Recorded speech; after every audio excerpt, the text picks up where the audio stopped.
Depuis 2017, Inades Formation s'est engagée dans la promotion des villes de souveraineté, qui sont des produits alimentaires du terroir, d'origine végétale ou animale, historiquement ancrés dans les pratiques agricoles locales, dans les habitudes alimentaires et même culturelles, et réputés pour leur résilience climatique.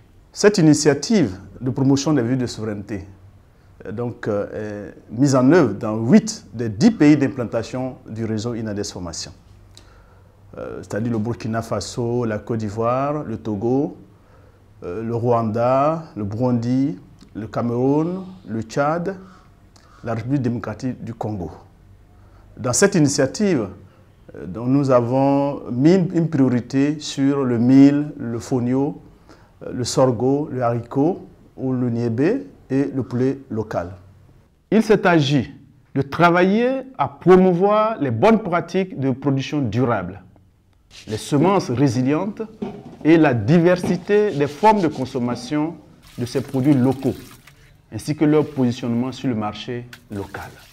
Un volet de ce travail a porté sur la valorisation des mets et breuvages à base de vivres de souveraineté, donc à travers la professionnalisation des restaurants de proximité, qui sont des unités de service de restauration, généralement tenues par les femmes aux abords des rues ou avenues des centres urbains et qui sont accessibles à tous.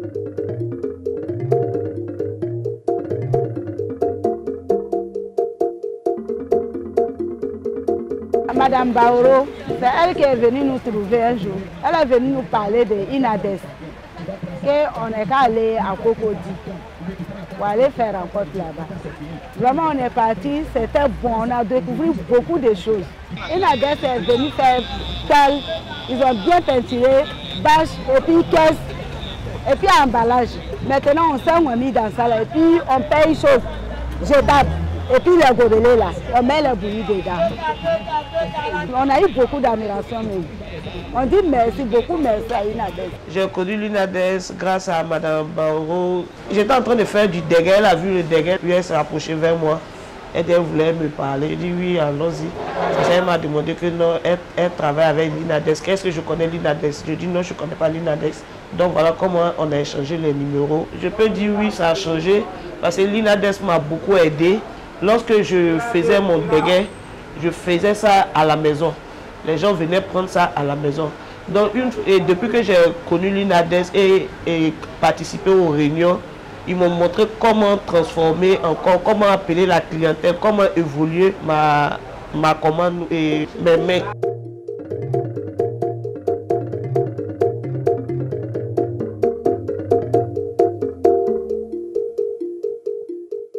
En termes d'activité d'accompagnement des femmes restauratrices et des femmes transformatrices, nous avons procédé à l'identification des femmes dans les différents quartiers d'Abidjan, 2. à la création d'une plateforme, 3. au renforcement des capacités de ces femmes, 4. au suivi de leurs activités pour évaluer les améliorations.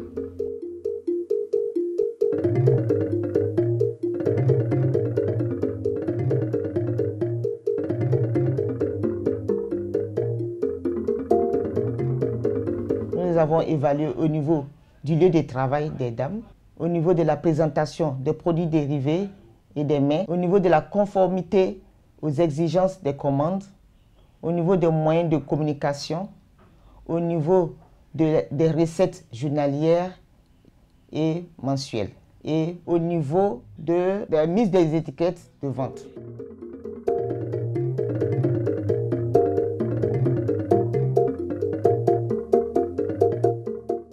Comme vous pouvez voir aujourd'hui, Madame Bintou Ouattara, elle a fait une bâche et sur la bâche, elle écrit les divers produits qu'elle produit.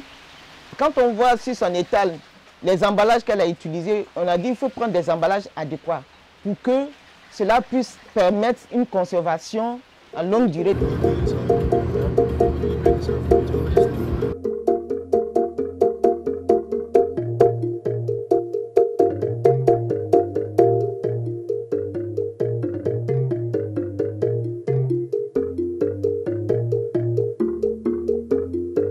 Ce travail mené à Abidjan s'est réalisé également à l'intérieur du pays, notamment à Bouaké, à Korogo et à Ferké, qui sont, comme vous le savez, des grandes zones de production de ces produits locaux.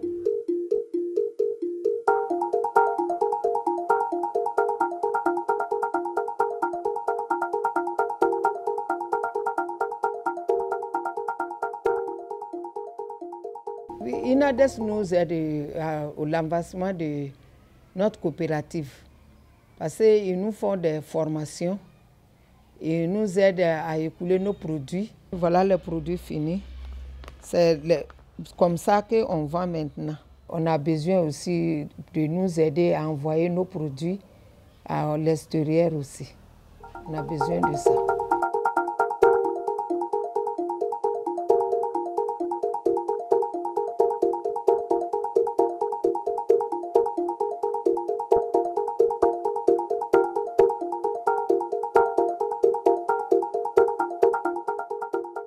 L'accompagnement des femmes, des transformatrices et restauratrices de mil, sorgho et fonio s'est fait en 3 phases. La première phase a été une phase de sensibilisation et d'identification des femmes qui sont dans la restauration.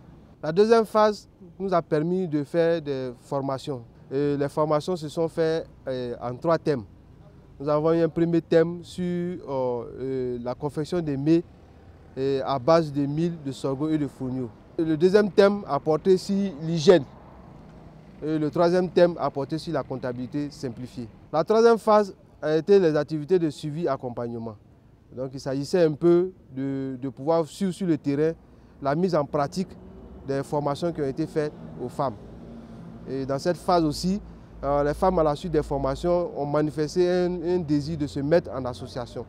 Donc nous avons pu les accompagner pour mettre en place une association des transformatrices au niveau de Bouaké.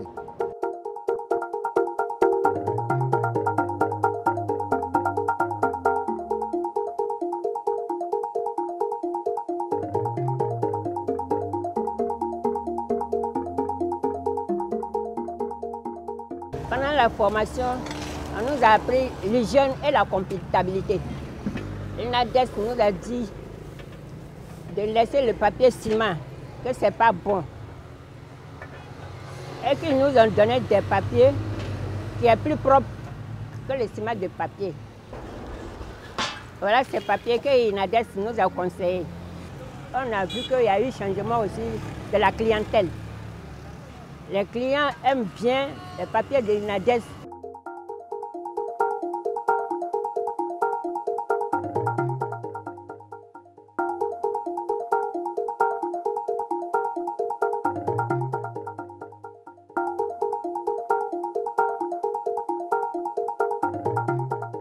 Le mil est donc une céréale qui est riche et qui apporte relativement beaucoup d'énergie. C'est une céréale qui s'adapte donc aux besoins des populations et qui permet également une transformation qui peut donner soit de la bouillie, soit du couscous, soit encore de l'alcool, la bière de mil par exemple.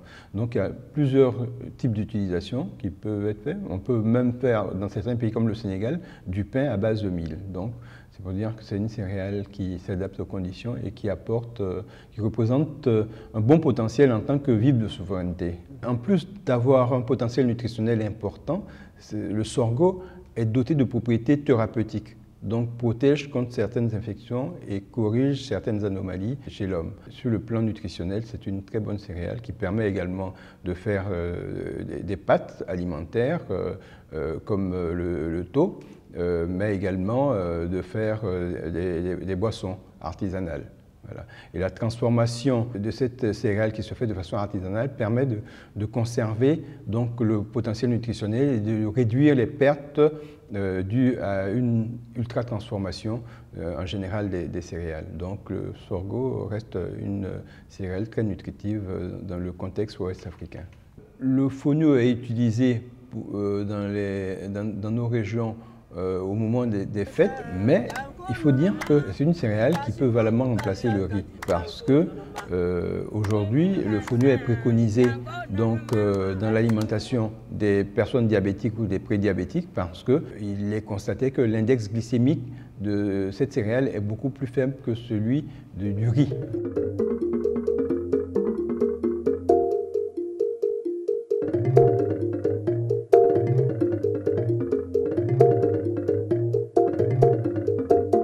Le projet de valorisation des villes de souveraineté se poursuit, aussi bien en Côte d'Ivoire que dans les autres pays que j'avais cités auparavant.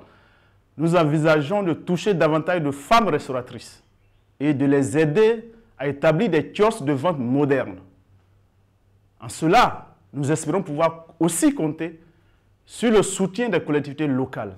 Il s'agit bien entendu des régions, des mairies, des restaurants de quartier, etc.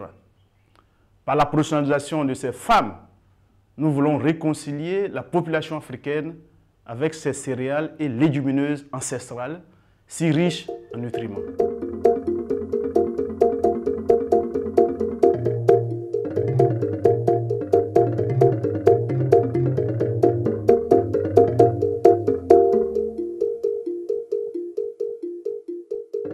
Le film que vous venez de suivre, c'est en fait une initiative qui se base sur la nécessité pour nous de ressusciter vraiment tout ce que nous sommes en train de perdre en tant que produits locaux. Inades Formation, depuis sa création, a toujours été aux côtés des populations rurales.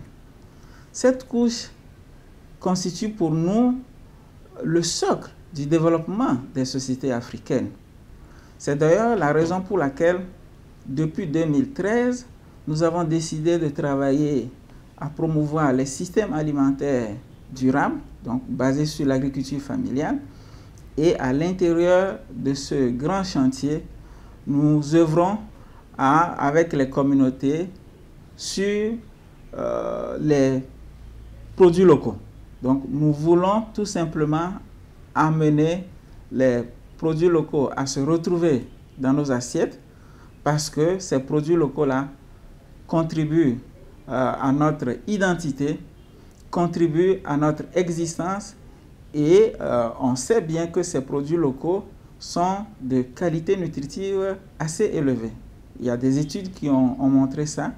Donc, on ne peut que travailler à faire revivre ces produits locaux-là pour permettre à l'Africain que nous sommes de nous affirmer du point de vue de notre souveraineté alimentaire. C'est une des raisons qui nous a poussé à travailler autour de ça.